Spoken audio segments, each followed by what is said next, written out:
पूंछ में आग लगी और नादिया ने मारी फटकार के लात, नाई 17 फुट दूर गिरा। नदिया ने जब लात मारी है टांग टूट गई। हाय हाय चिल्लाकर भागा शंकर की बरतिया,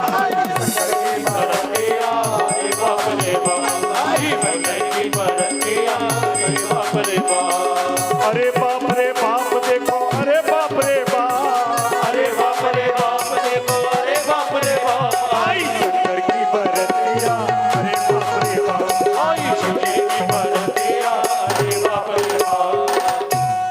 एक कोने में नाई रो रहा है, एक कोने में नाइन रो रही है। किसी ने कहा क्या हुआ? बोले शंकर जी की बारात आई है। इधर नारद जी ने कहा राजा साहब दूल्हा की कोई अगवानी करने गया नहीं, मैं वहीं से आ रहा हूं, शंकर जी अकेले खड़े, कोई गया ही नहीं। आखिर नारद जी ने कहा मां तुम्हारा दामाद है, तुम ही आरती सजा लो। प्रेम से बोलेंगे जय श्री कृष्ण। गोस्वामी तुलसी बाबा रामायण में लिखे, मैं ना तब आरती संभारी, गावह गीत सुमंगल नारी, मैं नात आरती संभारी,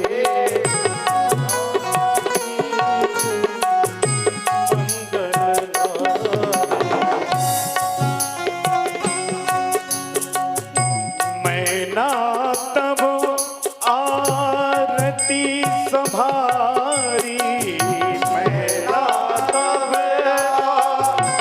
आरती संभारी, गावह गीत सुमंगल नारी, गावह गीत सुमंगल नारी, सुमंगल नारी,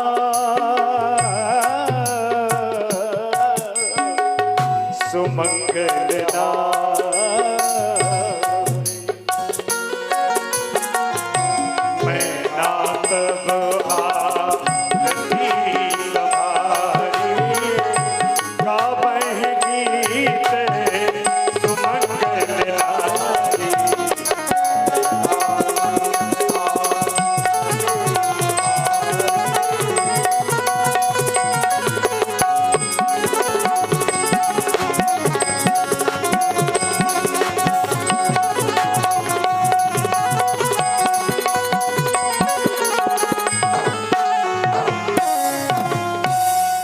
बोलिए शंकर भगवान की।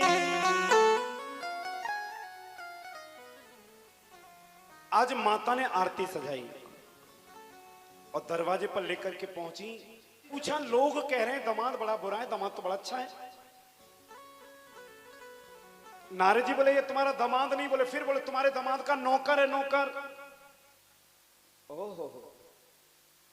आगे बढ़े तो ब्रह्मा जी चले आ रहे थे।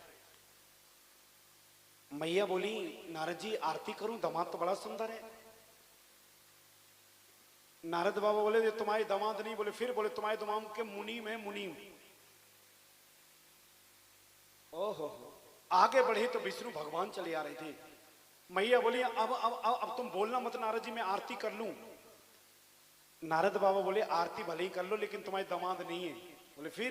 बोले तुम्हारे दामाद के परम मित्र हैं जो बारात में आए हैं। मैया बोली हाय राम, नौकर इतना ब्यूटीफुल, मुनीम इतना सुंदर और मित्र इतना सुंदरता का खान, तो दामाद पता नहीं कितने सुंदर होंगे। अब तो जल्दी दर्शन करवा दो। इतना कह रहे थे तब तक शंकर जी पूंछ पकड़ के चले आ रहे थे। मैया ने बोला ए नारद बाबा, इस शुभ अवसर पर कौन असगुनी बाबा चला रहा है, डंडा मार के भगाओ इसको। नारद जी बोले भगाने की जरूरत नहीं, तुम्हारे ही दामाद जरा आरती कर लो। ओहो। मैया ने थाली फेंक दी, लोटा फेंक दिया, दीपक फेंक दिया। और आप लोग कहां लिखा रामायण में कि भाग्य भवन बैठी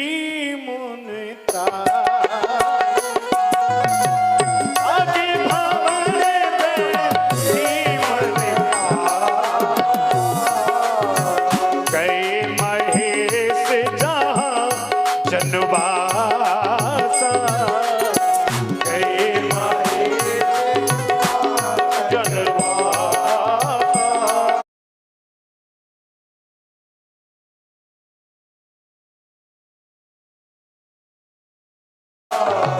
गए महेश जहाँ जनवासा, गए महेश जनवासा।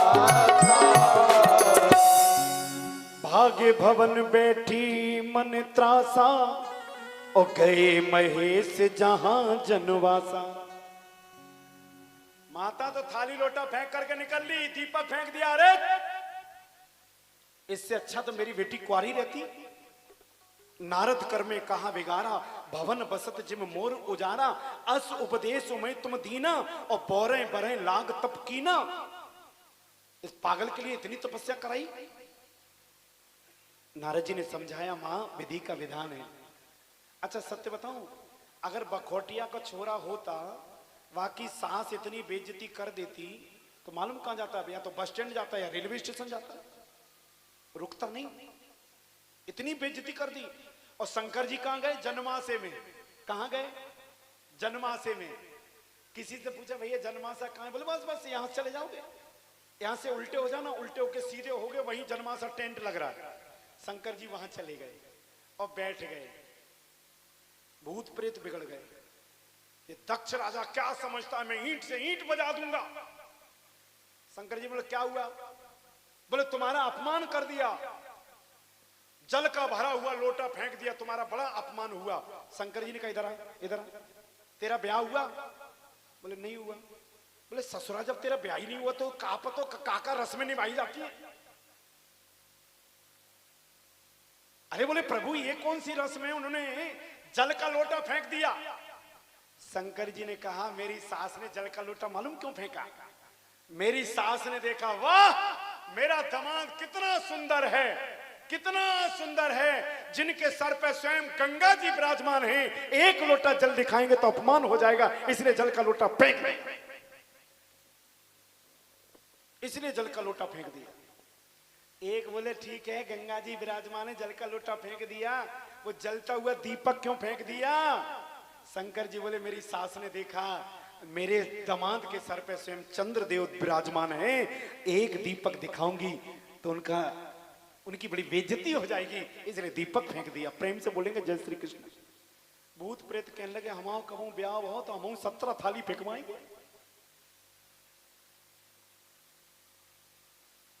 आज शंकर जी को मंडप के नीचे लाया गया और एक समय आता गांठ जोड़ी जाती है, दूल्हा दुल्हन की गांठ जोड़ी जाती है। शंकर जी और सती माता की गांठ जोड़ी गई। उस समय संकल्प होता, पंडित जी हाथ में जल रख लेते हैं, एक पुष्प रख लेते हैं, अक्षत रख लेते हैं और कुछ पैसे रख लेते हैं।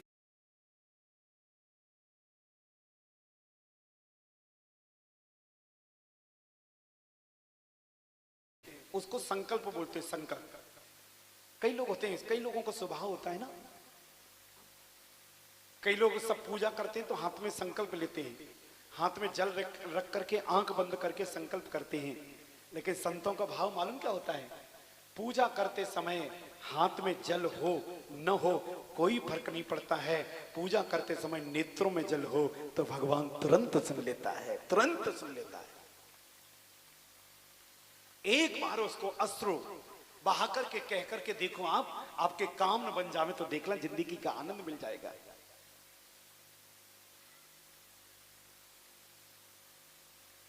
संकल्प बोलो। संकल्प में 3 पीढ़ियों का नाम लिया जाता है, अपना, पिताजी का, दादाजी का और उनके पिताजी का, ये नाम लिए जाते हैं। संकल्प हो रहा है, शंकर जी नाम बोलो, बोले भोलेनाथ। बोले पिताजी का नाम बोलो, शंकर जी बोले है ही नहीं। बोले विवाह नहीं होगा, पिताजी का नाम तो बोलना पड़ेगा ना, संकल्प तो पूरा करना पड़ेगा ना। शंकर जी बोले जब है ही नहीं तो हम कहां से करवा दें?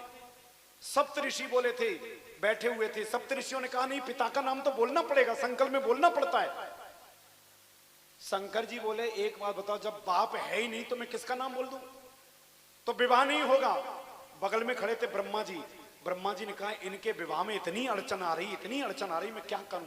कैसे इनका विवाह हो जाए। ब्रह्मा जी बोले यार मेरा ही नाम बोल दो, मेरा नाम बोल दो। शंकर जी बोले तू मेरा बाप है क्या? ब्रह्मा जी बोले बखौटिया के लोग तो वक्त पे गधे को बाप बना लेते हैं। कहते ना वक्त पे गधे को बाप बनाना पड़े, ऐसा वक्त ही क्यों लाते जो गधे को बाप बनाना पड़े? ये भगवान आग लगे ऐसे वक्त को। ब्रह्मा जी ने कहा